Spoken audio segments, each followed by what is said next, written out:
This episode of Outlander Cast is brought to you by MinuteWithMary.com. And if you're listening to this live, you're in for a treat because my April bundle is still available. It's $450 worth of full-size products, my best products from my site, skincare, makeup, all sorts of things to help you treat yourself and have a spa day at home and get a little glammed up for your Zoom calls just for $99. No strings attached. What I do need you to do if you're listening to this now is shoot me a message, search hashtag MinuteWithMary so we could scoop that up for you. And otherwise, if you're listening to this in May, I'm sorry, but you're going to have a different deal and it's all good. Just go to minutewithmary.com/discount if you're listening to this in the future.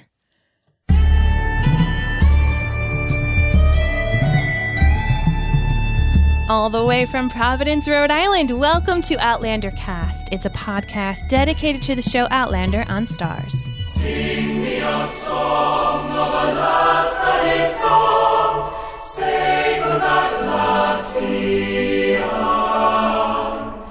Mary of soul, she sailed on a day over the sea to sky.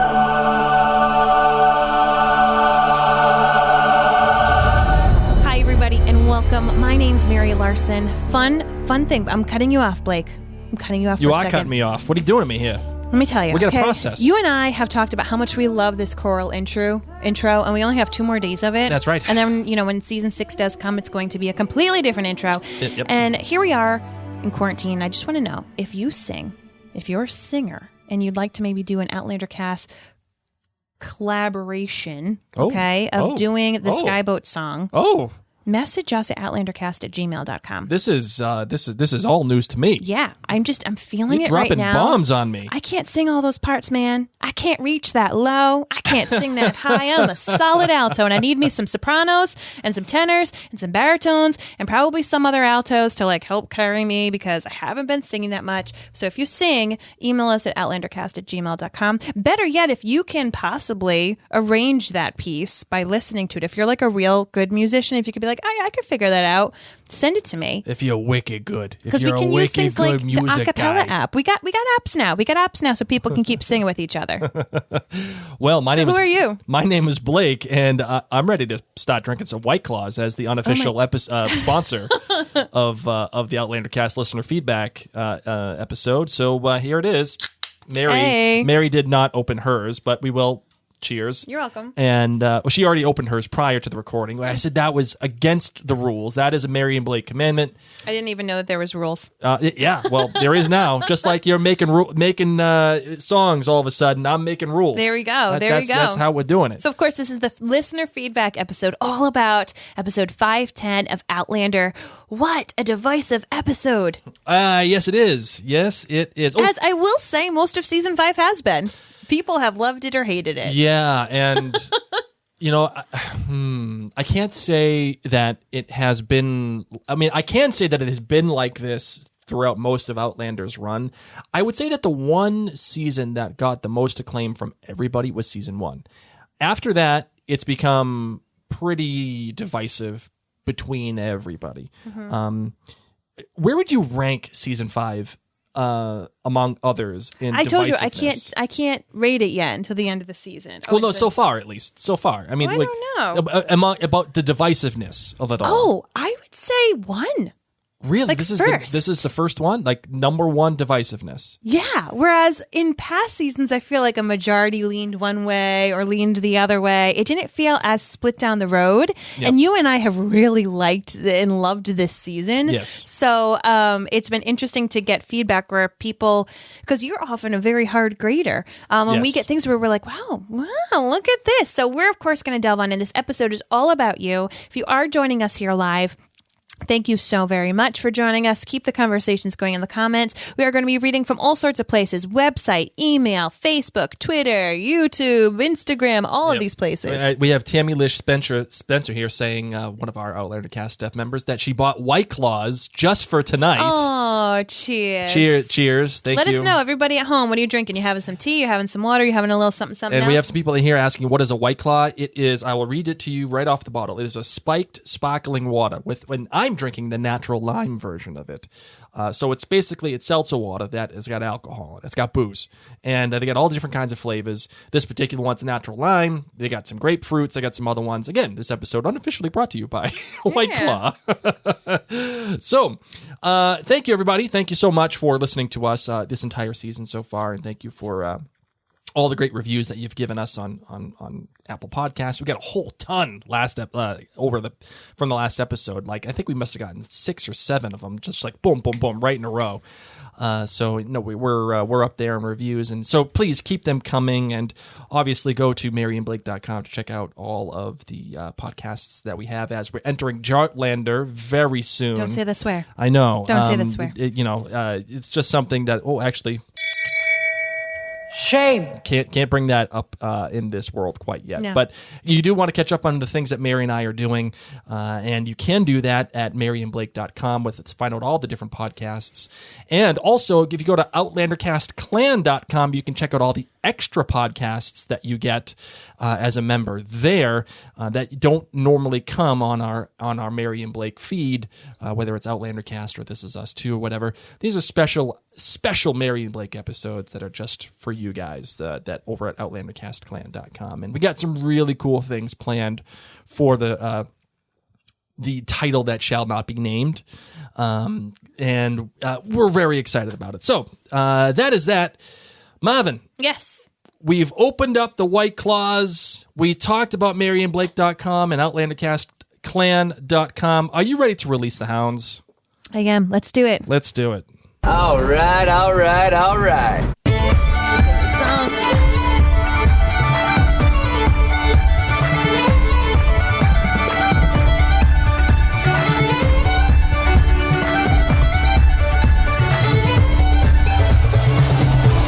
Kicking things off, we have Dawn on the website who said, no way, Bonnet wanted to have the family that Jemmy and Bree could have offered him, but not really. That was just a facade. All through his kidnapping, Bree tried to behave like a gentleman would, asking about manners and such, but he knew deep inside that he could never measure up to that station in life, and that rotted away at him. Inside, he was still the man who killed children without a second thought because they had no value and raped women because they were disposable. His listening to Bree read and sharing that he was indeed terrified of the seas was interesting. Time out. Hold on. My sister Shannon is watching. Hey, sissy. Hey, sis. Yay. Cheers to sis. All right, sis. Wish she could give you a big hug, there you sissy. go. There you go, sis. Yes, Thank you very much. my All right, goodness. continue. I apologize. Sissy needs to watch Outlander. Hasn't she started? I think she did start on Netflix. Yes, sis. Let's see. Bonnet's listening to Bree read and sharing that he was indeed terrified of the seas was interesting. Bonnet often thinks he can control everything, but the sea is a power in itself. When Bree could not kiss him, Bonnet's sadistic true nature took over. He is having sex with the prostitute, with Bree having to suppress memories of her rape. Goodness gracious, I feel so terrible saying this that whole situation, we'll just say, was sickening. I felt every bit of Bree's terror and disgust. Bonnet reveled in her discomfort, and when he attempted to sell her into slavery for £6, he treated her not as the mother of his child, a child that he wanted to care for, but as someone who was just disposable. Even still, when Roger was beating the heck out of him, Bonnet was still unrepentant. The cocky expression on Ed Spiers' face said it all. Bonnet's wealthy and influential friends were going to get him out of this mess, but with Jamie's word, Governor Tryon owes us, Bonnet knew he was in trouble. Screwed. Not the way that he likes. Ed Spiers' acting was amazing.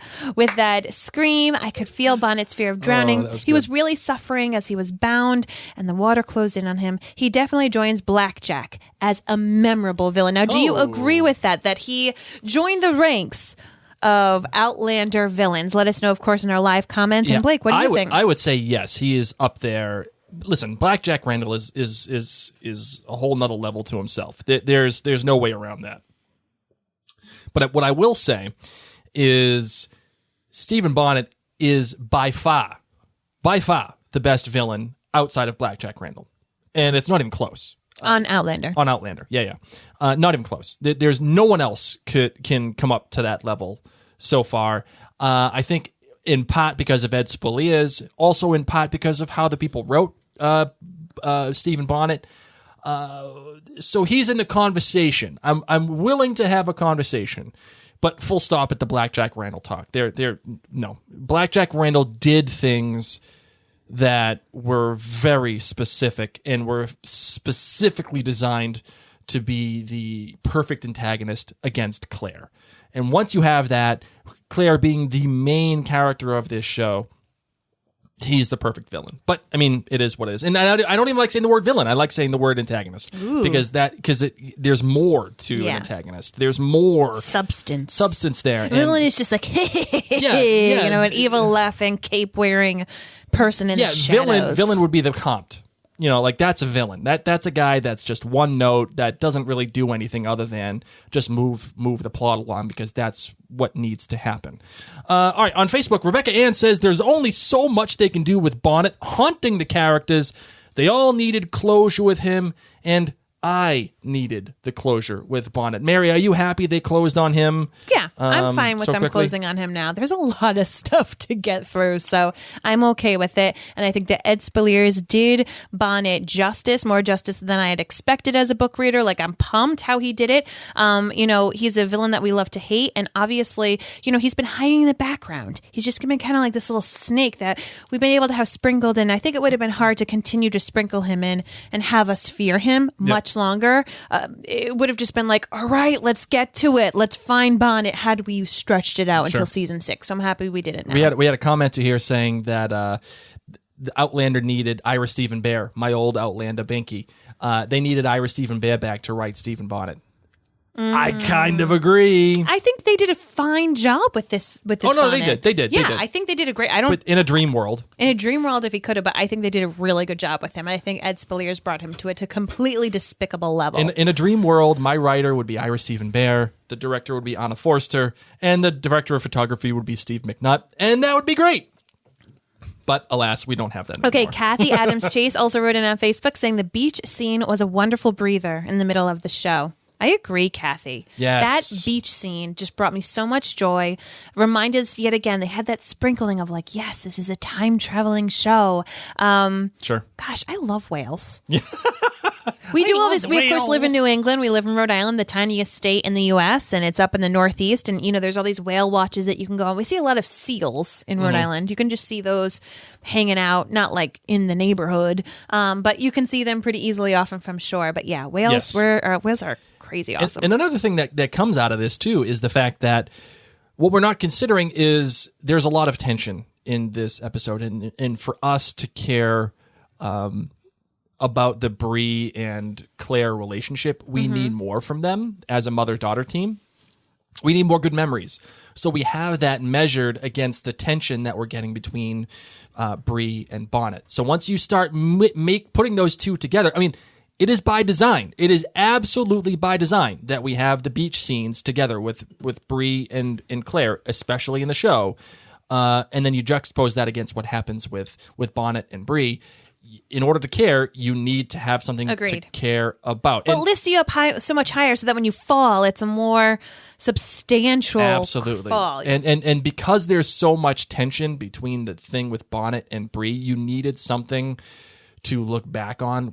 Contained within this one episode. You needed something to look back on and say, yes, that we had this great moment. Then we can move forward with all the dangerous crap that we have. Because again, I think the key relationship here, I think the key relationship that makes you care about Bree is the mother-daughter relationship. Would you agree with that, or do you think it's more Jamie and Bree that you would care about, or is it something else completely that I'm not even thinking about?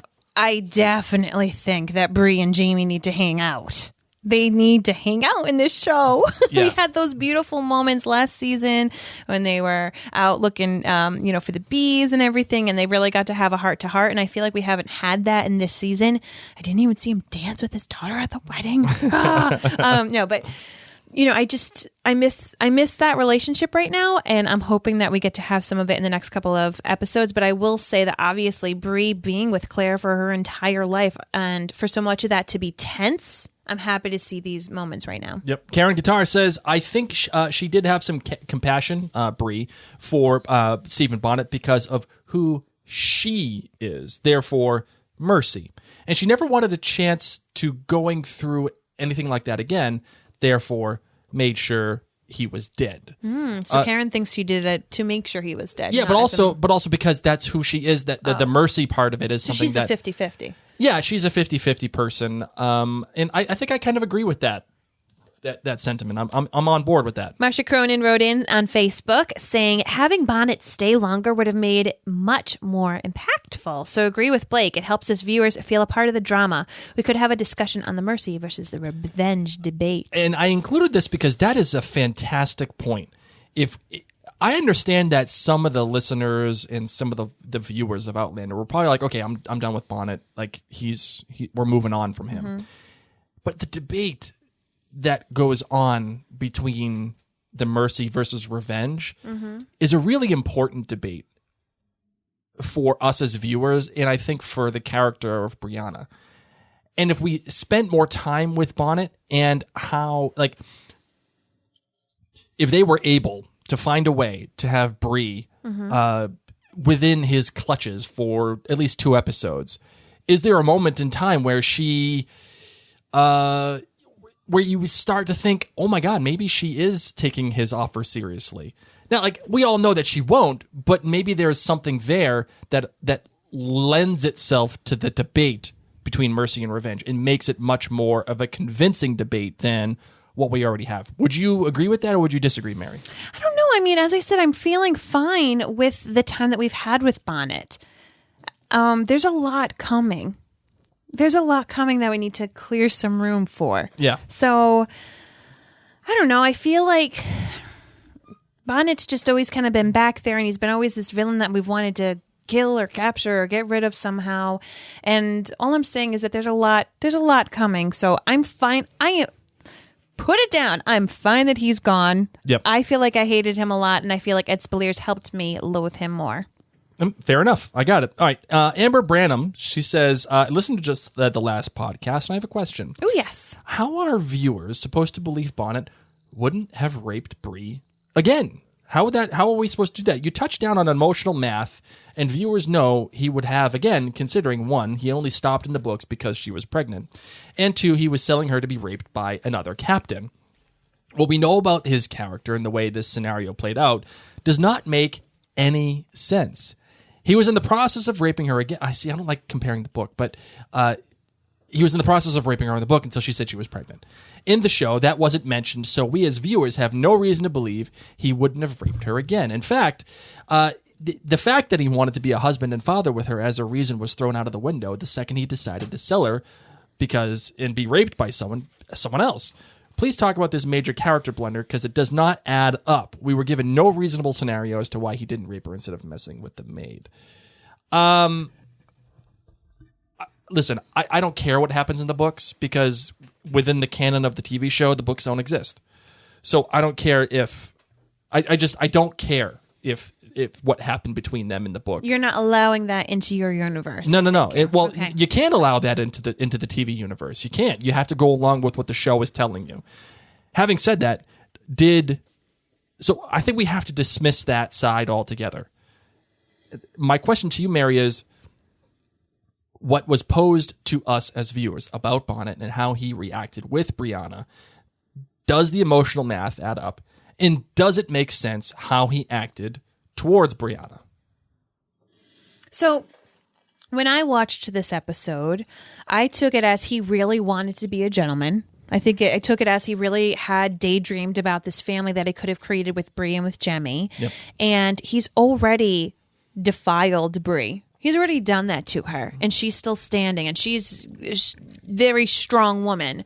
And I think he thought he would try something different. I think,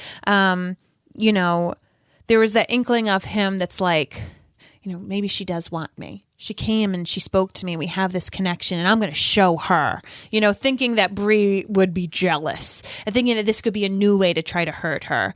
I wasn't shocked that in the show he didn't attempt to get with her. Right. So I guess the ultimate point is there some kind of mistake that the show has made by Bonnet just not raping I think her if he again? didn't have the interaction with the prostitute, then I would have been like, well, she got off easy. Like, you know what I mean? Sure. But by him doing that, I mean, that was so vile. Right. Absolutely vile. So Right. by the show doing that, I mean, that's in and of itself traumatizing for her to have to watch her rapist do that. No, Right, right, all set. right. All set.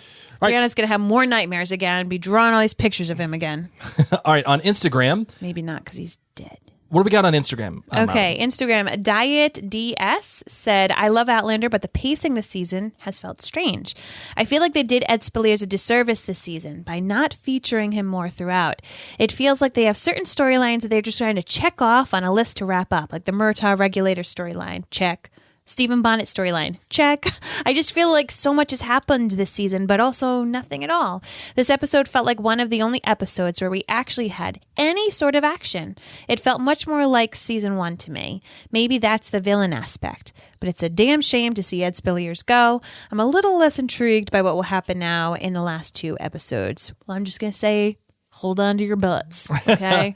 Hold on. I will say that and I hate using this phrase, oh, the pacing is off, because a lot of the times whenever somebody says, oh, the pacing was a little off, it was a little funky, that usually means they have no idea what they're talking about. Oh, my goodness. And I'm not saying that this person doesn't have an idea what they're talking about, but usually that's what is happening.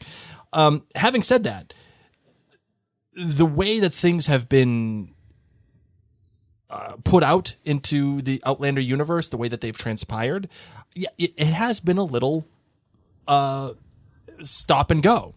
And, the beginning part of this season is a perfect example of that. And all of a sudden now, within these past 4 episodes, now we're gunning. I mean, let's be real. Jamie and Claire need a vacation. They need a break. Yeah, they need a stay-at-home order. Okay, stop they going need to social outside. distance. Yes, just social distance the best you can. You will be fine if everyone on the ridge just stayed home. None of this would be happening. So, do you think that they did, because of how this has been such a stop and go thing? Diet DS or Diet, whatever it is, actually brought up a point. They didn't really do a whole ton of justice to Stephen Bonnet, the villain. Or the antagonist. I think they took a character that I found bad, but just like kind of flat to me in the books, and had Ed Spiers make him this like dynamically disgusting person. Mm-hmm. And I think they did a good job. I don't really know what you're asking me right now, because I feel like I keep saying the same point. No. Do you think they did him justice in terms of allowing him enough time? I do. Okay, great. All right, fair enough. Jasmine Cole on Instagram says... I guess the point that I'm trying to say is, for those of you who don't know what's coming, and you might be sitting here saying like, wow, there's 2 episodes left and we just killed Bonnet.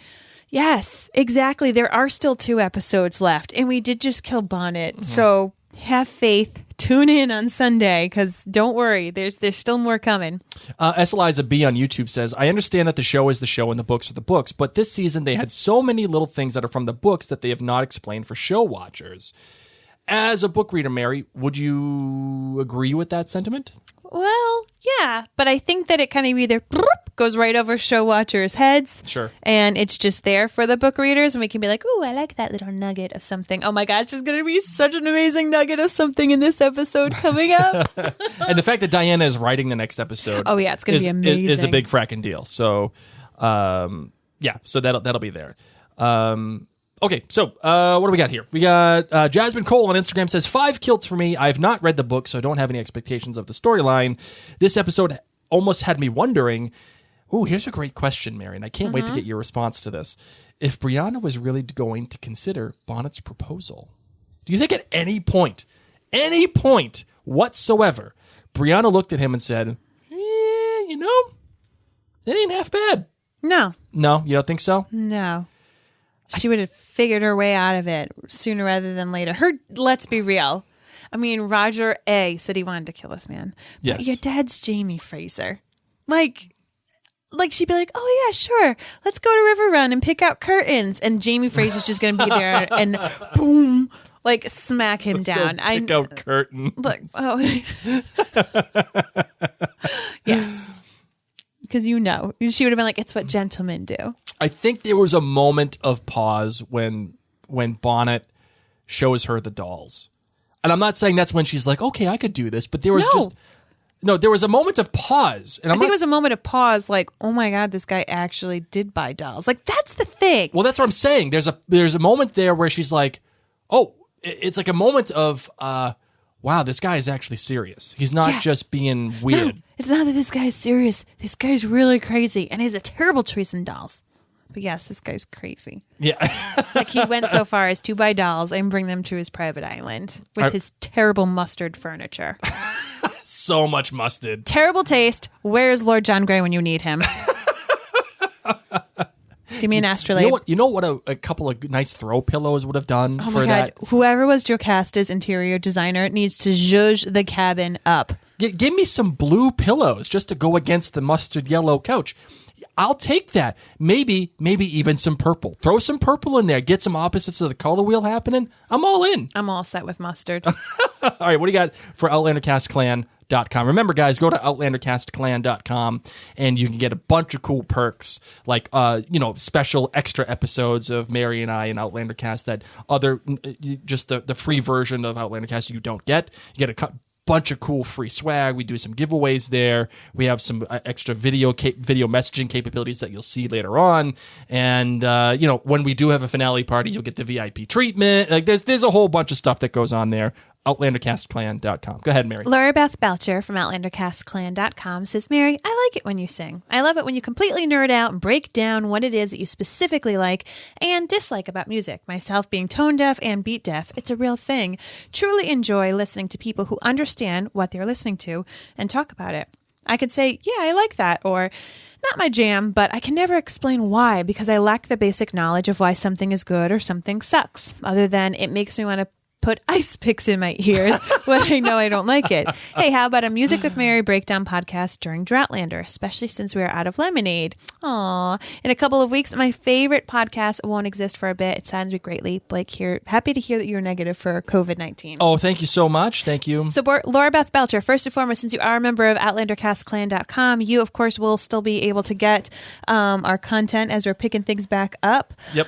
For extra podcasts for Outlander Cast Clan members. But we got stuff up our sleeves. We got the Crown podcast coming. Don't you worry. We're gonna keep podcasting. We've even talked about still doing the After Dark episodes, continuing on. Normally we do it in season. We're gonna still be podcasting, so you'll be here with us. We got a lot of things. And in going regards on. to a Music with Mary breakdown, that might be fun to do once Bear's CD is out. CD. How old am I? You mean his album. LP? Yeah. The season 5 album is out. Oh, man. I love it. All right. Stephanie wrote Got a bunch in. of people here saying they love the Music with Mary idea. Yeah. I'm in. Let's see. Stephanie wrote in on email saying one of the major themes in Outlander is fathers raising adopted children. Frank raised Bree. Reverend Wakefield raises Roger. Jamie raised Fergus. Lord John is raising Willie. Even though they aren't their biological children, each of these men took them in and loved them as their own. But Bonnet had to raise himself. Nobody taught him table manners or how to read. Nobody told him a bedtime story or even comforted him when he had bad dreams. Nobody has ever loved him. As Bree tells him about her little boy, you can see the recognition in her eyes that Bonnet is in many ways still one himself. Yes, he's a dangerous and violent sociopath, but he's also broken and afraid, terrified of drowning, haunted by being left to die, a child abandoned by his parents. So when Bree finally shoots him, she isn't just taking her power back and ending her nightmare. She's ending his as well. She, an adopted daughter, mother to a son whose father is unknown, gives the scared, unloved boy the only thing she can: compassion.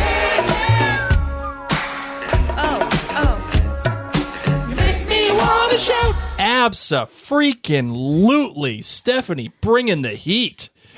Wow, excellent stuff. Really, really, truly grateful stuff. You almost just killed our cat. No, I didn't. I just made her go, makes me want to shout. Yes, yeah. I don't think she liked the dance I don't think she liked moves. that either. She's slowly walking away. For those of you listening on the podcast, I'm not a monkey. I won't dance for you, Mom. Our cat I'm a usually cat. joins us in the live podcasting experience. So unfortunately, you're missing out on that. But Cat dancing. people watching us live, you can see there's some good cat dancing. All right, this one comes from Anna. She says, As I share, I'm doing so from the show watcher only standpoint.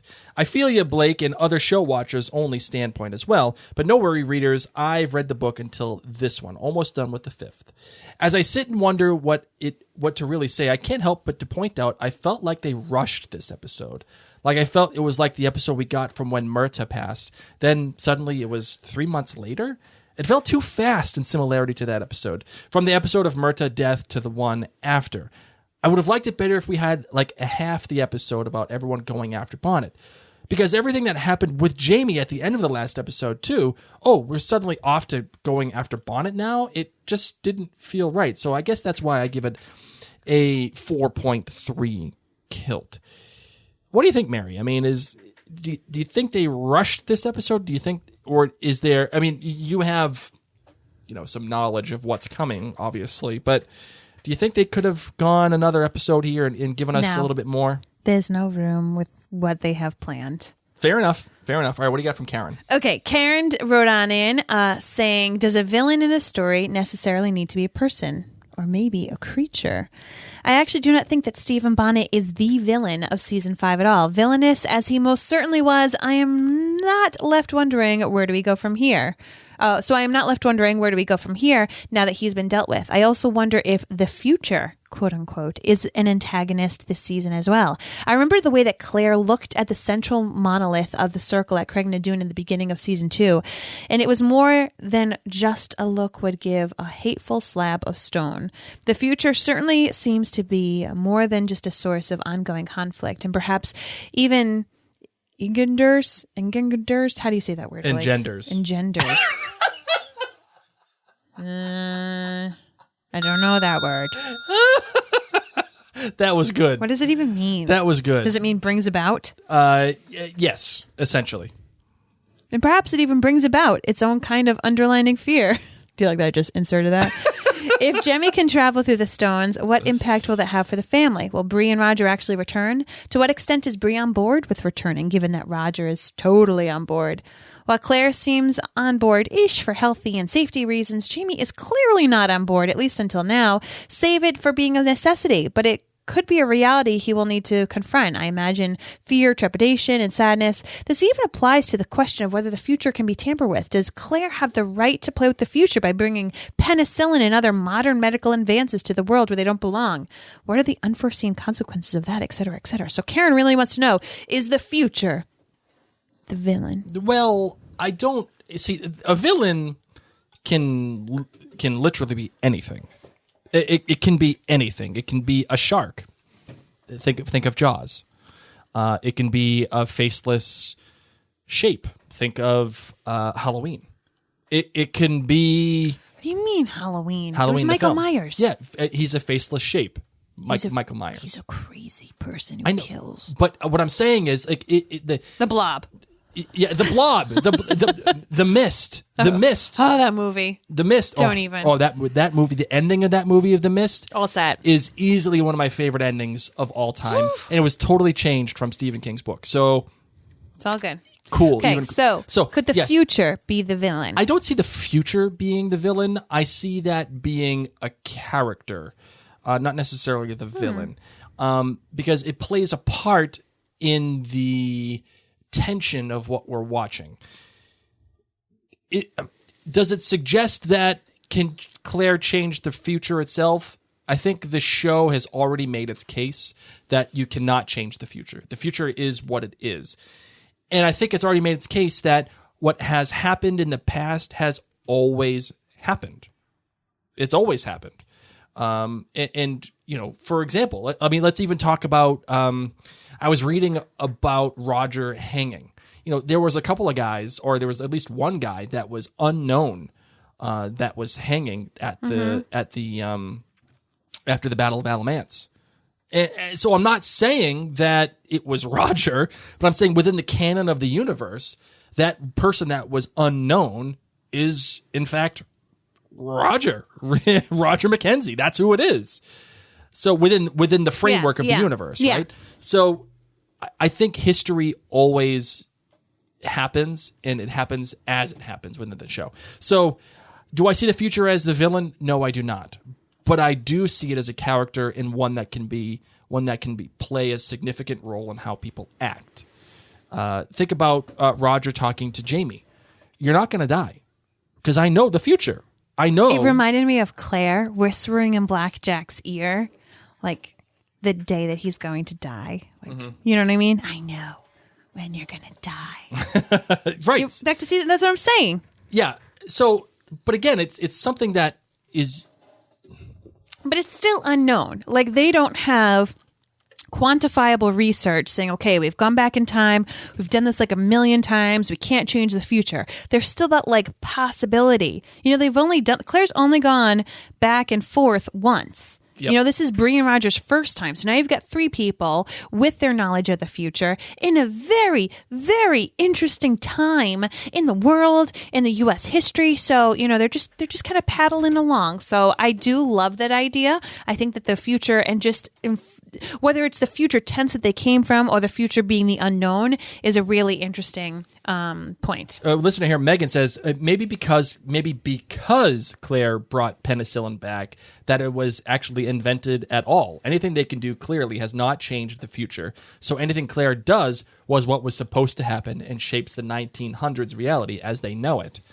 That's exactly what I'm saying. And this is when you can get a popsicle headache talking about time travel and what are the ripple effects and the butterfly effect. The butterfly effect and not the Ashton Kutcher variety. But, you know, when you talk about that movie this kind freaked of stuff, me out. I liked that movie a lot. I don't like Ashton Kutcher being serious. He was good in the movie not Steve Jobs. I think it was just Jobs. I didn't watch that either because it was Ashton Kutcher being serious. That's and I just can't take him seriously. So you can get a popsicle headache talking about all this, and you can kind of do that on your own time. I'm fine with that. But what I will say is it seems like Claire is bringing in penicillin on a small level so that it wouldn't and that's kind of indicative of the entire season so far. The stakes here for this season have been very small and very personal, which is something that I like. I like the fact that it's a personally touched episode. It's not as big as season 2. The Mary and Blake commandment that it shall not be named. All right, this one comes from Julie. She says, "Hello, Mary and Blake from Victoria, Australia. I just finished watching episode 510, which I've given a massive 5 kilts. Woo! It has left me feeling quite haunted and wide awake, unable to even consider sleep, as a matter of fact. Take a melatonin, hon. Oh, so much melatonin. That or just drink 5 White Claws. You'll go right to bed. All those unanswered questions, my GBGs are as follows. Good were the costumes. All of the characters were rocking their coats, and I think Jamie's was even better than his dad's. His dad's coat! My bad was that I think there was a lack of continuity and information going into the Wiley's landing scene. Yes. I'm a book reader. The continuity was so off. It was just like, here we are. Yeah, I will say that was kind of just like you just had to accept it. Like that's where they were. And you, I don't know. They don't have the time. I couldn't decide between my great Ulysses' endearing and heartfelt use of Jocasta's Christian name when he thought that he had lost her, or Roger's question to Bree in the final scene. I'm so glad she didn't answer him. Agreed. I can hear you now, Blake. Show us. Don't tell us. Agreed. Well done to you and Mary for bringing us so much joy. I look forward to your podcasts and discussions. Take me back to the magic of high school literature classes when we discussed books, discovered the imagery, the magic woven by authors. You have opened my eyes to what is possible in television and musical scores. Bravo and thank you. Thank you, Julie. That was so sweet. I know Mary was not a huge fan of the English lit classes where she had to talk about the motivations, what they actually meant. Oh my God. You know what it was too, is the teacher just didn't want to listen to me question. Why can't I just read Lord of the Flies? Oh, yeah. Why do I have to think about what it actually means rather than just kids on an island who are fighting? What do you mean I have to... Didn't you say something about Animal Farm too? No. It wasn't Animal Farm, it was Lord of the Flies? It was Lord of the Flies, and it was all about like the symbolism, and I was like, don't authors just write books to write books? Why does everyone have to like extrapolate all of this different meaning? And he was like, Mary, read the foreword. That's what the author did on purpose in this book. That was the whole point. He literally would say, oh, Mary. Like once a week, so much that my high school classmates, when they see me, they will still say it to me. Oh, Mary. Oh, Mary. Not my finest moment. And then, you know, the other famous thing I did in that class, too, is we acted out the Crucible. Just for, like, fun. Did you really? And I was the husband, the cheating husband. Everyone was like, what role do you want? I was like, give me the man that sleeps around. That's what I want. I want to just like do something crazy because I'm bored in this class and this teacher just goes, oh, Mary. We have a listener saying that just by saving lives, Claire is changing the future. No, that's not necessarily the case. Because what if it always was? Because it always happened. Claire always goes back in time, and Claire always saves that person's life. Yes. That's the idea behind it. Go back and watch Lost season 5. It'll explain it much better than I can. Here we go. All right, so we got some video messages. Remember, ladies and gents, this is our first video message of the season here. So remember, you can leave some video messages. We have video messaging capability. This one comes from a Nadra. She is obviously one of our, I think she's one of our co-producers, and she has a video message. You can do so too. Top level? No, she's the top. She's an executive producer. I apologize. Yeah. But from co-producers and up, you can leave video messages for us in the listener feedback episodes, and just go to OutlanderCastClan.com, become a co-producer or up, and you can leave some video messages for us. Let's get to it. Nadra, what do you got? Hi, Mary and Blake. This is Nadra from Lebanon, and this is my first time to try one of these videos, so I hope it goes okay. First, I want to say that after having watched 508, I thought I had found my defining episode for season 5, but lo and behold, last night proved me wrong. Another 5+ for me, this one, and my good, great, and best are going to be divided into more than one thing. So my good is the way the episode made me feel. Caught me, grabbed me, had my heart racing. I almost felt like I was going to have a heart attack. And also the ending. Having no answer to that question, wow. My great was the juxtaposing of the two storylines, the men going in one direction after Bonnet and the women going in another direction for fun. And yet we were always feeling like something was about to happen to the women, though it was supposed to be fun and nice. But my all-time best was Sophie Skelton's facial work, that acting with that face. Oh my goodness. Yes, yes. And of course, have to add a bit for Roger here, those punches that he gave Bonnet. Yeah. Oh my goodness. Anyway, I hope this works out and have a great one. Thank Bye. you. Nadra, worked perfect. Thank you so much. Nadra, thank you. That was so great. Oh, Blake, great call on like pimping out the studio so that we can have our video responses. It just makes it so much more fun and dynamic. Just say it. Just say it. You're Batman. Thank you. You're welcome. Thank you. I can't help it. I need like a Batman sound. I need a Batman sound. You know, who do you work for? You know, that kind of whole. You know what I do want? Swear to me. I'm pivoting, by the way. I want to get. Remember how we found that scratch off map where we could like scratch off states or countries or whatever? Yes. I want to do that for our Outlander cast listeners and see how many different countries we have Outlander cast listeners from around the world. I can actually tell you. I can tell you every single country we have listeners from. Really? Yeah, I have it within our statistics. Well, I would like people to still let us know. That's true. I absolutely tell us. That'd be great. Yeah. All right. So yeah, that was our video message again. Of course, thank you so much to Nadra for being a part of it. Completely agree with everything she said too. I agree. Well, all right, we got some voicemails here. All right, let's tune on in. All right, let's do it. Headphones are on. Let's see if we got some Hall of Fame callers coming in. All right, let's see what we got. Howdy, Blake and Mary. This is Michael from Shawnee, Kansas, and I will give episode 510 a Kilt rating of 4.5. Nice. Okay. Overall, it was a good adaptation. I just have a problem with two scenes. First, the demise of Gerald Forbes. To me, Jocasta was portrayed as clueless and not as a Mackenzie. Am I to believe that Joe was actually giving away all that money and completely unaware of Forbes' emotions?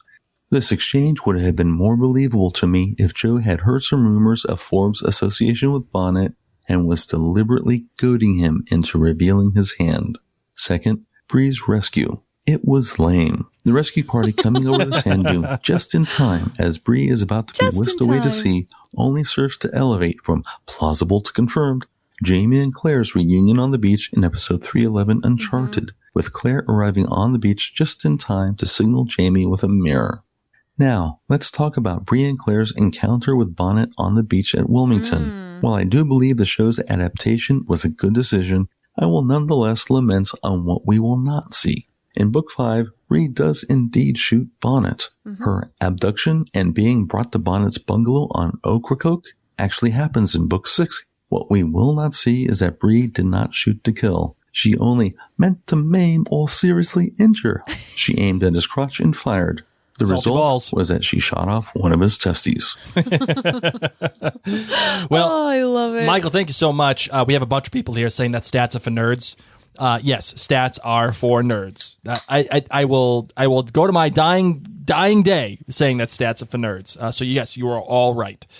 Talking about where we can get, our listeners from all the different countries. Oh, okay. I I'm could see looking at Mary it, was like, what stats are we talking about? We're talking about blown off testes. Like, I don't really know what we're talking about. Okay, yes. But Michael did bring up a great point, and I want to mention this, which is the coincidence of it all. Yeah. It's called television. Yeah. Let's be real. If coincidences, that's it. That's how books, that's how shows happen. That's how life is sometimes. You know, when you sit there and you go, wow, what are the chances? What are the chances that we bump into each other? You don't anymore. Yeah, well, so get here- it? So Because we can't bump into anybody anymore. oh, Poor example, but you know what I mean? oh man. All right. So Michael brings up a great point about the coincidence of it all. Nice And, pivot. Yes. Thank you very much, by the way. We call that a big league pivot. Yes. But Outlander has lived in this realm of coincidences, and he just brought it up with the whole thing with the mirror and Jamie. Yeah. Outlander has made no qualms with the fact that its language includes these kinds of coincidences. And that is something that drove me freaking bananas in season 3. Season 3, almost broke me. It almost broke me. It was very close. Even season 4 kind of was on this train, but I've accepted it. I've accepted it as that's part of the DNA of Outlander. The DNA of Outlander just lives within this world where coincidences like this happen constantly. They just happen to get there in time as she's being pushed off to the boat with this other captain. It's a show. It has to fit it all in. Just happens. Yeah, sure. And I think another thing too here is that the direction of the final confrontation, I think, was a tad off. It was hard to see who was where, what they were doing. And I will agree it felt a little tad anticlimactic. I will go there with that one. But so that's that. All right, let's get the next one. Hello, it's Alyssa calling from Saskatoon, Saskatchewan, Canada. Hey, Alyssa. Well, I'm calling immediately after finishing Mercy Shall Follow Me. This was epic. I knew that it was coming up to this from the Ballad of Roger Mack. The last couple of episodes on have all been so good, but this is the 5+. Even my husband, who's a pretty harsh grader, he gave it a 5. Woo! So we are so happy with this episode. We can't think of a single bad in it. I love Stephen Bonnet. Yes. I might even say I think I like him better as a villain than Blackjack Randall. Oh, For the sole reason that he's extremely attractive. He's so sexy. He is so damn good looking. He And really I is. started to sympathize with him. Oh. And he was talking about himself being an orphan. And Yep. then I was like, whoa, Alyssa, Yep. girl, you got to slow your roll. Don't sympathize with the villain. Ulysses taking charge. Yes. That was incredible. I was so happy that he took charge, killed that greasy Weasley Forbes guy. The fact that Jamie gave Roger the room to do what he wanted with it was so good as well. I'm Agreed. glad that Roger got to, get ahead of him. He got to make decisions. And then, of course, Bree being the final executioner. Amazing episode. Best of the season by far. Woo!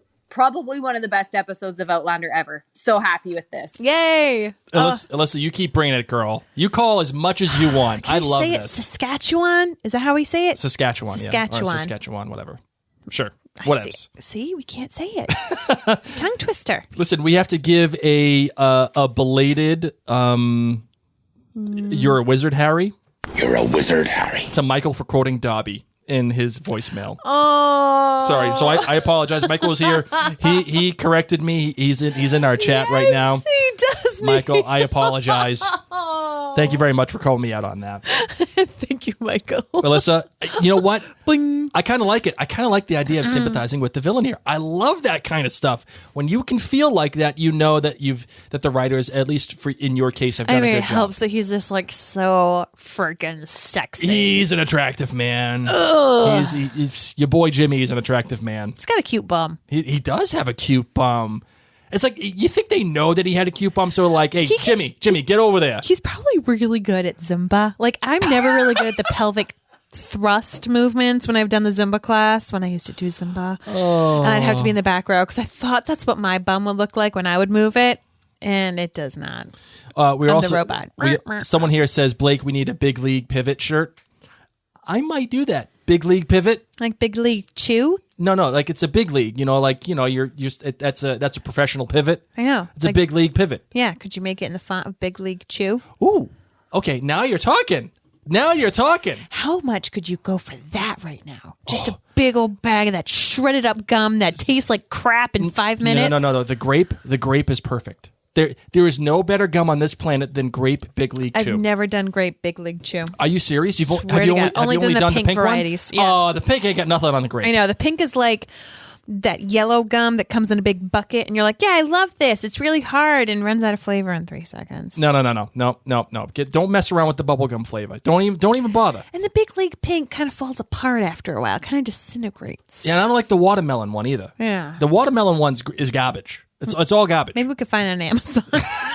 We'll just sit on our porch blowing bubbles. As a matter of fact, I think I have Great Big League Chew in our room. I think I have it. I think I might have it. What? I might have. I had a store like a whole like case of it for a while. We need to. All right, let's get to the next one. Keep going because I know what I'm doing later. Hi, Mary and Blake. This is Eliza from Atlanta, Georgia. I give episode 5 10 for Celts. Oh, hold on. Sorry, I got to play it because Eliza. Here comes the General Washington. All right, continue on, Eliza. Sorry. Outlander is like my mom's pumpkin pie. Ooh. I look forward to it all year. It's home, it's family, and there's no substitute. The moments they share are like the slices, and they keep giving me the diet slice. I can't have the whole pie. I get to share it with you, and if I ate the whole pie, it would make me sick. Mm-hmm. But if they're going to give me a slice, then I need to be satisfied. And it makes no sense why they would leave out simple things like Roger's inability to shoot, giving a tedious explanation for the use of seashells, instead of what she really needs is some perfume for her putrid surgery. I wonder if show watchers will understand why Bonnet didn't rape Bree again. Also, why Claire and Jamie didn't just tell the brothel owner that she was going to treat the women and suddenly ask for Bonnet. Storming into a business that stays afloat specifically because of Bonnet's purse and then demanding that they would give him up is crazy. As crazy as anyone who would try to hurt Jocasta when Ulysses is there. Mm-hmm. All of these diet slices are like the year my mom forgot to put the sugar in. Oh. The editing of Bonnet's death was choppy as the water. All of the costumes are great, besides Jamie's coat. The acting was great. The sets were amazing, and the 1001 Arabian Nights version of Moby Dick sent me off the wall. It was so funny. I was rolling around on the floor laughing. Anyway, thanks until next time. Slange. Eliza! Thank you, Eliza. You know what's so funny? She didn't like Jamie's coat. And then there was a previous person who said they like Jamie's coat better than his dad's coat. That's amazing. That's amazing to me. About, man. That is people feel so differently about things, and I love it. And that's why I love the listener feedback episode. What did you think about Bonnet's death? And not the shooting part, but the montage of yelling and water. Yeah, switching to scenes and this and that, and then going and what do you think about that? Would you just have liked him just to straight stick with it and because I kind of agree, having it dissolve and fade in and out of it. It showed that people time was passing. More and more people kept leaving. But I don't know. It was fine. It didn't strike me. But now that I'm thinking about it, I'm like, I don't know. It worked for me. This episode really worked for me. Sure. I got it. Okay, let's get the next one. Hi, guys. It's Constance from Maryland. Hey, Constance. I am just so excited about this last episode, episode 510. I cannot say enough about the acting. Wow, that Ed Spiers. Yes. What a brilliant actor. Agreed. And really, I think all of the cast, this season especially, has just really just brought it to the top. I really liked how the whole episode was really just focused on Stephen Bonnet. At first, I didn't think I was going to like that, but it really worked well. And having read all of the books a couple times and being a bit of the book nerd where I like the storyline to stick with the book, I do think that they have done a great job with the keeping with the content. And there's so much content from the book.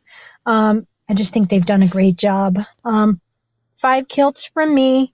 Thank you. Keep up the good work, guys. Thank you, Constance. Great job. Good job. I like it. All right, let's get the next one. Hi, guys. It's Sharon calling from Chicago. Hey, Sharon. I'm going to give this episode a 4.5, which I think is pretty generous. Wow.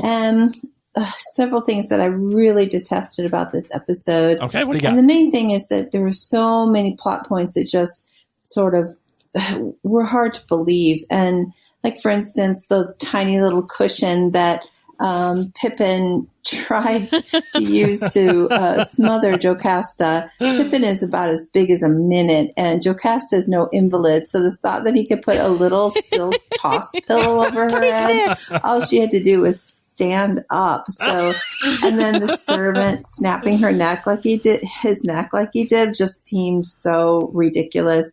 I also didn't like all the jet packing around. So like Claire's at the beach, and then the next scene we see her galloping up and somehow meeting Jamie and the guys on the road. How the heck did that happen?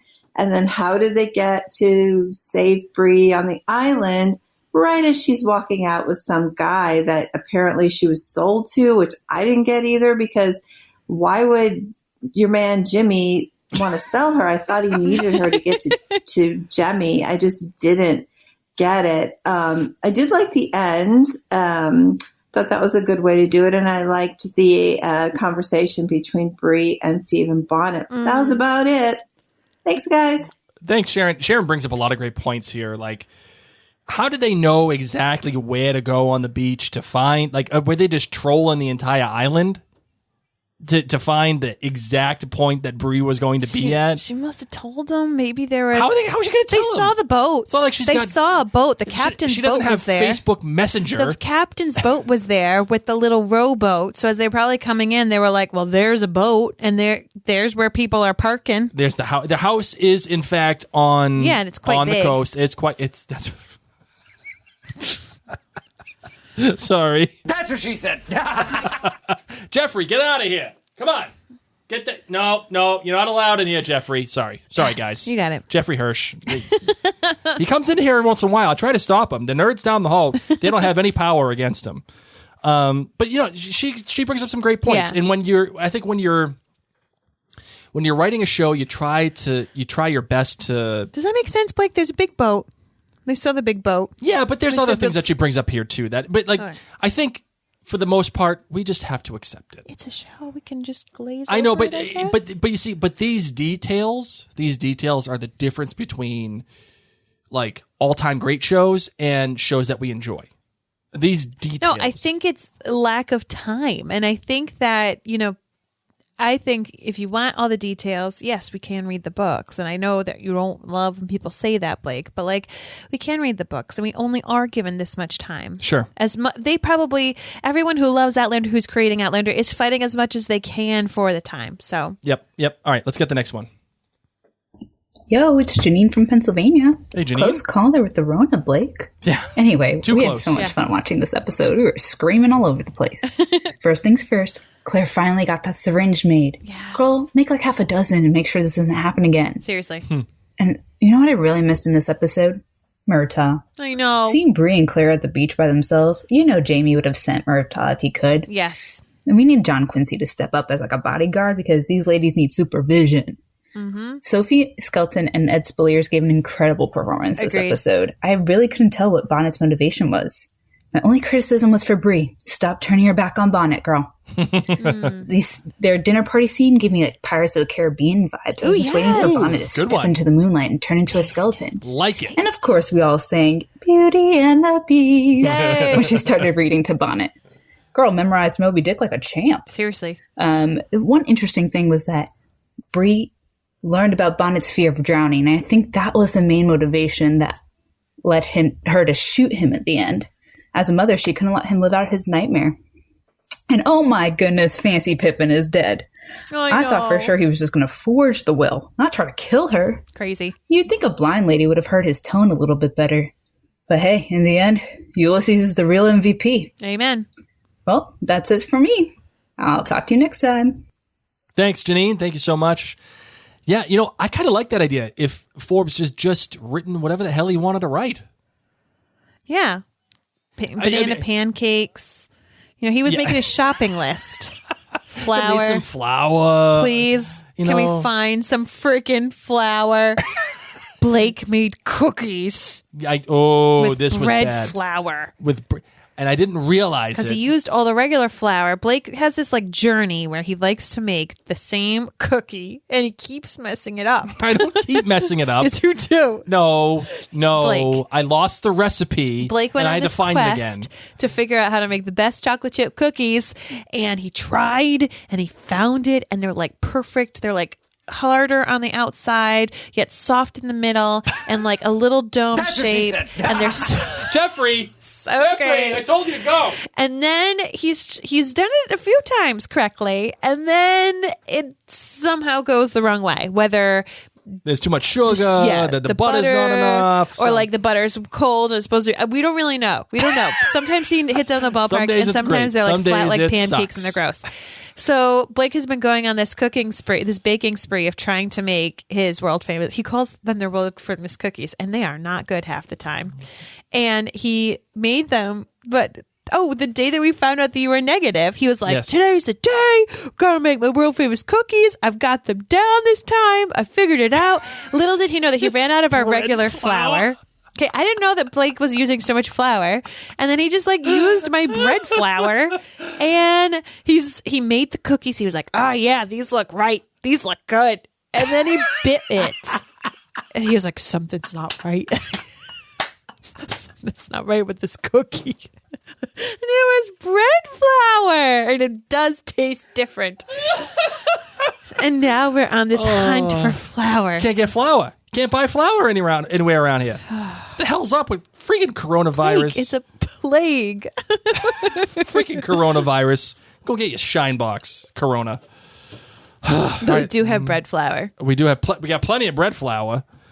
Should have known. It's a different bag. It says bread flour. It's not like I had it in a can. I saw the bag. I saw flour. I was. You were just so excited because you thought you figured it out. I wanted to make my world famous cookies. I had it. It was perfect. We've been craving cookies ever since. Oh man! All right, let's get the next one. Hi, Mary and Blake. It's Kathy from Cleveland. Well, let's all raise a glass to the memory of Stephen Bonnet. Cheers. And pray for his immortal soul. Evil as you were gone too soon, Stephen. Slunge. Yes. I'm giving this episode 4.8 kilts. My good? I'm really impressed with how they condensed two different plot lines that are hundreds of pages apart in the books and produced a compact, cohesive episode. As a book reader, I absolutely didn't see it coming, and it was awesome. My bads are all piddly stuff that isn't worth talking about. And as a wise man once said, stats are for nerds. Stats are for nerds. Let's move on to my grade. I took a very different view than most people about what Bonnet was doing with Brianna. I firmly believe he was playing her all along. He needed her out of the way to get to Jemmy, and why do away with her when he can make some coins selling her?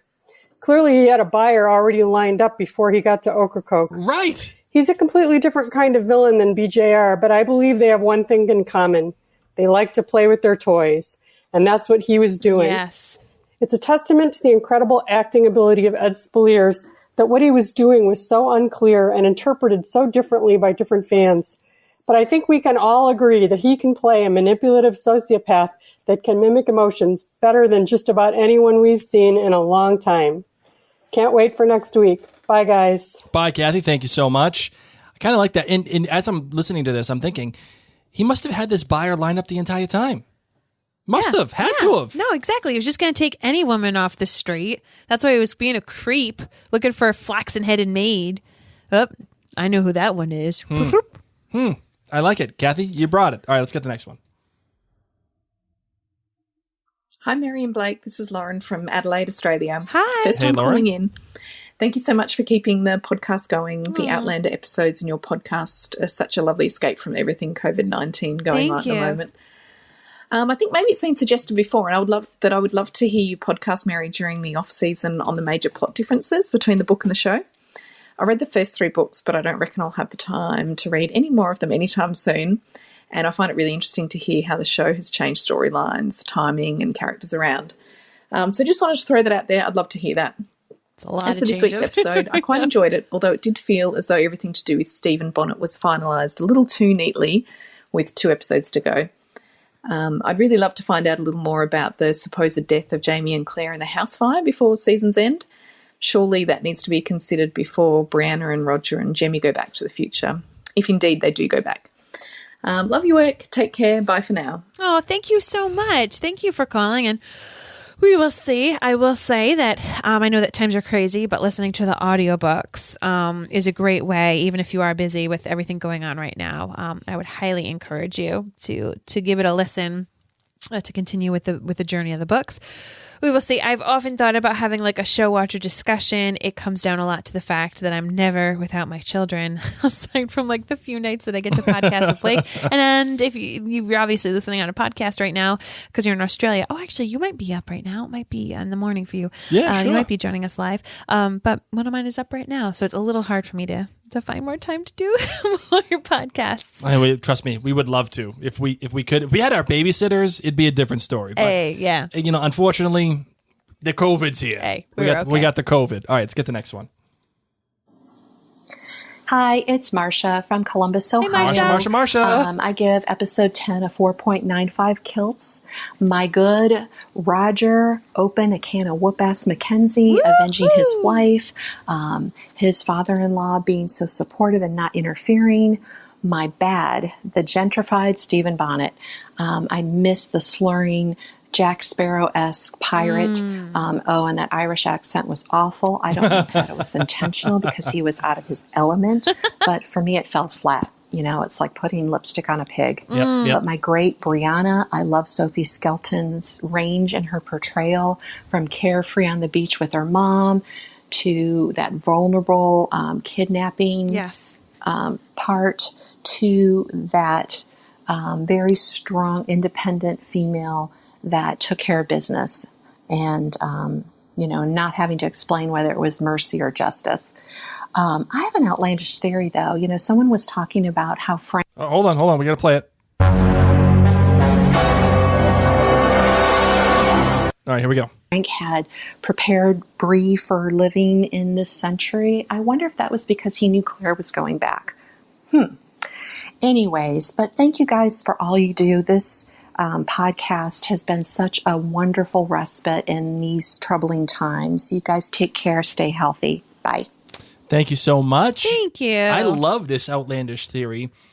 Part of me thinks that Frank did know that Claire was going back.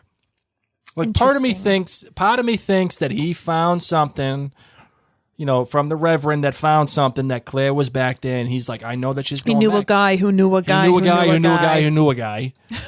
Can you please, while he's in Boston, can you please talk for the rest of the episode in your Jeffrey Hirsch accent? Your Jeffrey Hirsch voice is premium. Hey, I don't know. These ladies, they see it, and they like the eye candy, if you get what I mean. Hey. And I told you, I'm pretty sure he's from Rhode Island. He definitely is.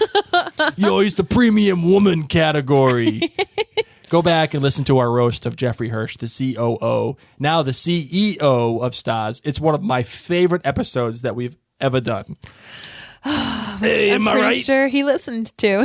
He definitely did. Because he definitely recognized me. One of his. Oh yeah. We ran into him at New York Comic-Con. Yeah. And he saw Mary wearing her premium woman shirt, literally looked directly into eye her contact. eyes. He was like smiling, talking to somebody, made eye contact with me, made eye contact with my shirt, and like, it was the best. Oh man, I wanted to talk to him. I wanted to get a picture of with him in the worst way, but he ran away. He ran away. He couldn't get away from us fast enough. He's like, there are those Rhode Islanders who made me have a New York accent in a terrible way. Hey, get what I'm saying? The premium woman. Yeah, because the ladies like the eye candy. No, Mary, it's your version's the best. Please, okay. Just for our edification, just give it to me. Give me something. The ladies like the eye candy. They like it. So, they'll pay to watch it because it's eye candy. They like it, like when they wear kilts, so their knees and stuff show. Sometimes they, take off a shirt. I don't know. We tell Sam Human he has to, wash himself once a season. I don't get it, but the ladies like that kind of stuff. They like the dirty Those look. premium women love that kind of stuff. Oh, it's the best. Oh, that is the best. All right, let's get the next one. Hi, Mary and Blake. Katy Valentine here. Hey, Katy. In with a thought about this episode, which I thought was an excellent episode. One of the things I enjoyed was the intentional shift, I hope it was intentional, from the male gaze that has pervaded this season to the female gaze. One of the continuous struggles with this season is that it has focused on Jamie and Roger's experience of Bree's trauma. It's been driving me crazy, honestly. Finally, in this episode, with her really complex interactions with Bonnet and shooting him in the end, which was just a great scene for her, we get her perspective, her experience, her processing her own trauma, doing it in her way without having to worry about how it's affecting all the men in the show so much. Now, my question, and I'd be curious what your thoughts are around this, has the show done this intentionally? Have they intentionally put the emphasis on on Jamie and Roger's experience and having them be kind of jerks about this a lot of the time so that we could get back to Bree? Or has this been an unconscious thing that the show has done, which society does all the time, to make a woman's experience about how it affects the men in her life? And not just her. We've gotten to see actually only glimpses of sort of Bree's processing through the art, through some other comments of her own experience. Yeah. Couldn't ask for more at the end when she shoots Bonnet. If only Roger hadn't spoken after that, it would have been a perfect scene. Wow. Oh, goodness. And that's why I said, here she is. She got to shoot him. And I'm wondering if after all the trauma of being kidnapped and brought to the island, if she's going to have to now deal with it, in the future. Because you're right. I mean, it's been about everyone else planning this from her. I think it was great that we did get to see her with the drawings and processing it, but very, very interesting take.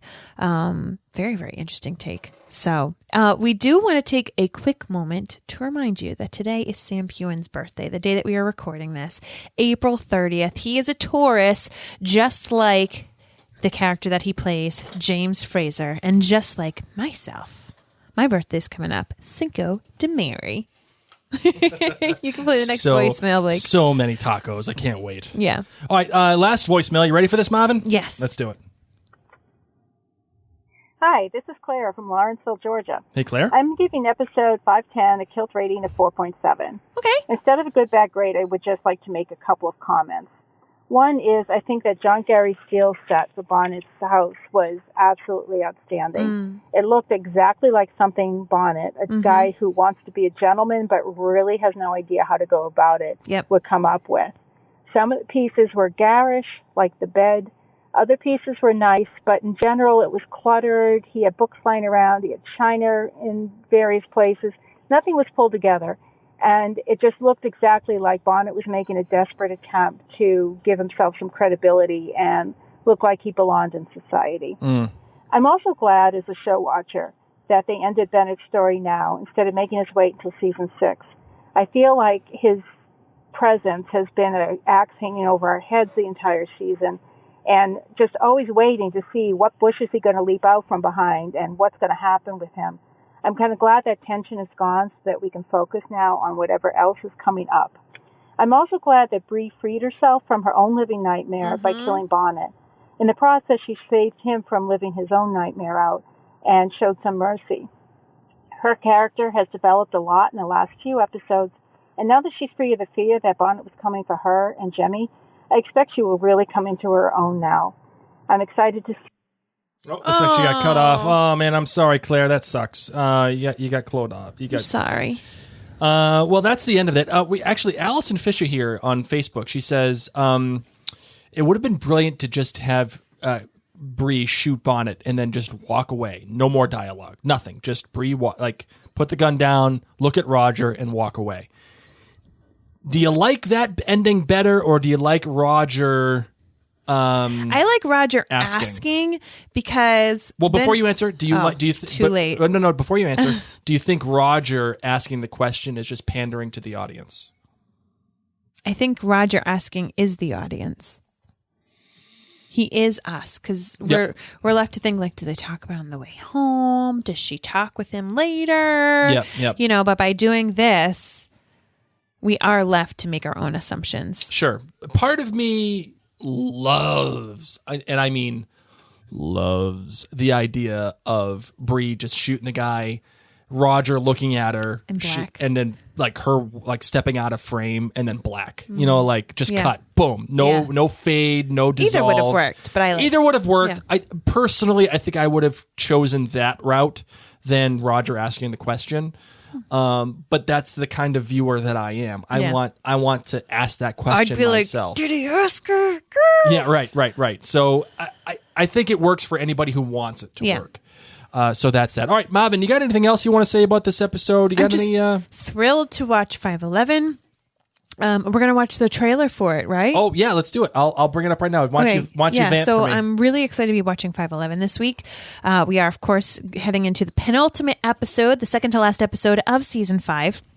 This is going to be a very exciting episode, and it's a little not nostalgic, but I'm a little emotional because we originally thought that May 3rd, this Sunday, was going to be the finale, and we had all these grand plans of like getting people together and doing a finale party, and it's the week of my birthday, and of course, we learned that most likely the finale was going to be May 10th, which it is. It's going to be on Mother's Day, but also, you know, we can't be all getting together in person in Rhode Island, so we are still making plans. We'll have those finalized in the very near future. I do appreciate your patience about what we'll be doing for a virtual finale.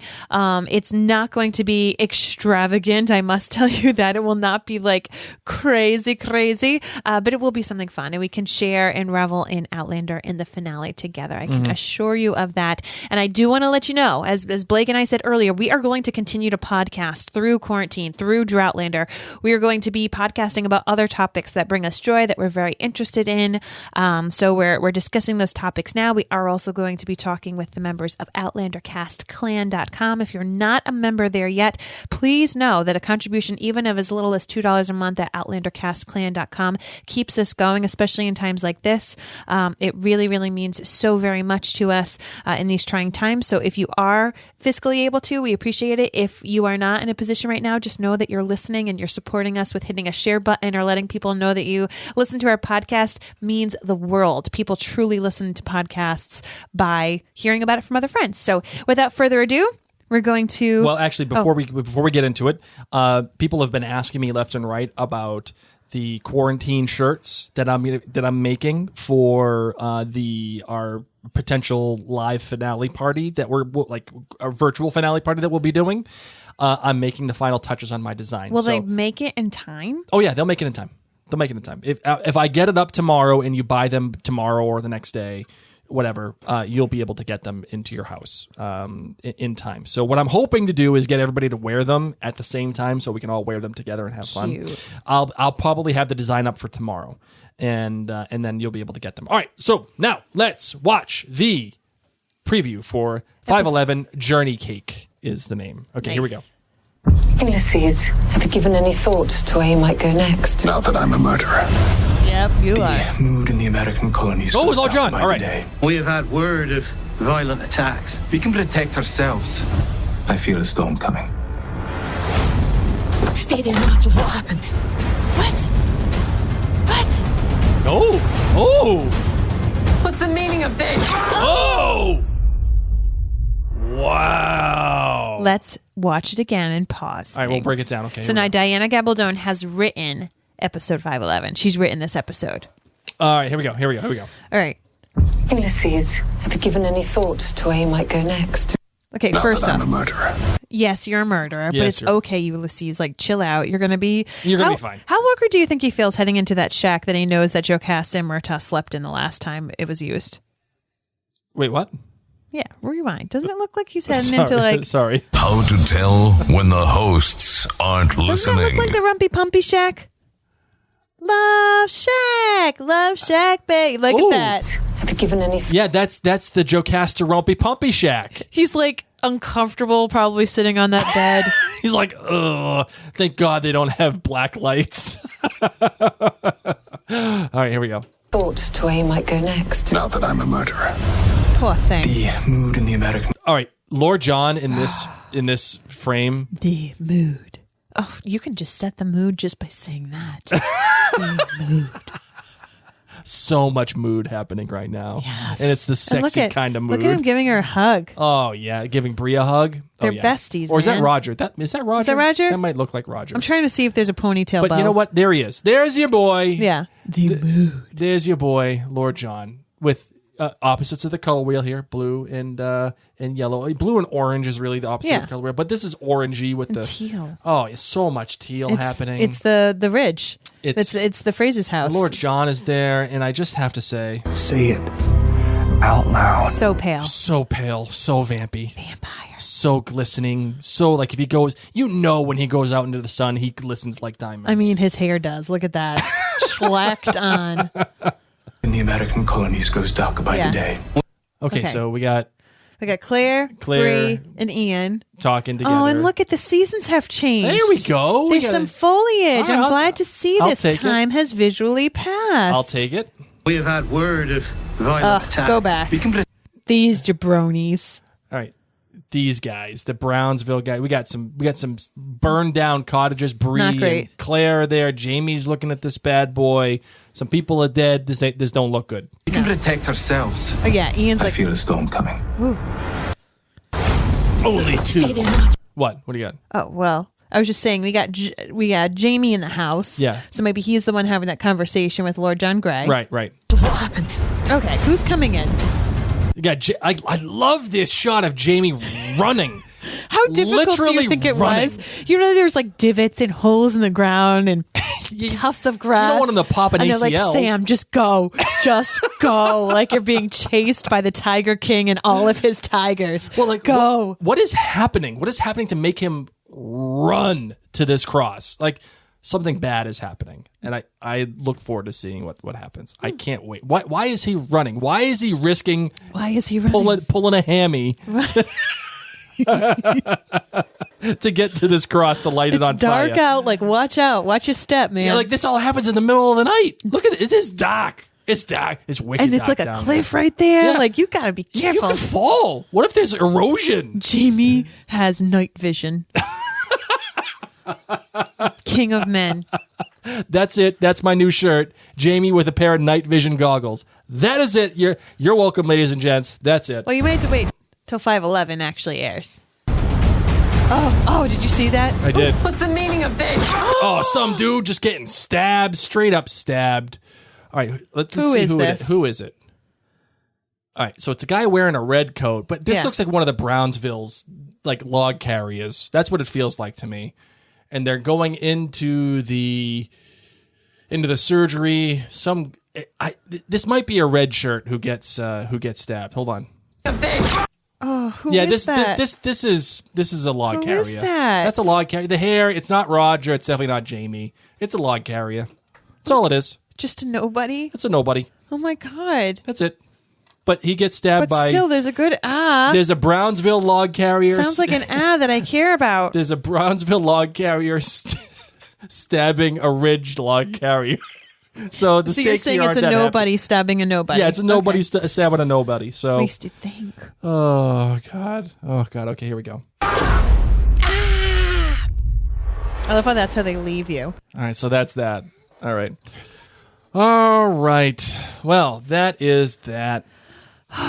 Okay, so that's the end, ladies and gents. Mary, I know we're an hour and 23 into this bad boy. We've got to go. We got to get going because our kid is... Our little lass is up. Our little lass is demanding that she watch more Rescue Riders. Oh, it's such a good Dragons. show. It's so good. All right, well, let's close this bad boy out. Let's get it done. You ready? Yes. All right, let's do it.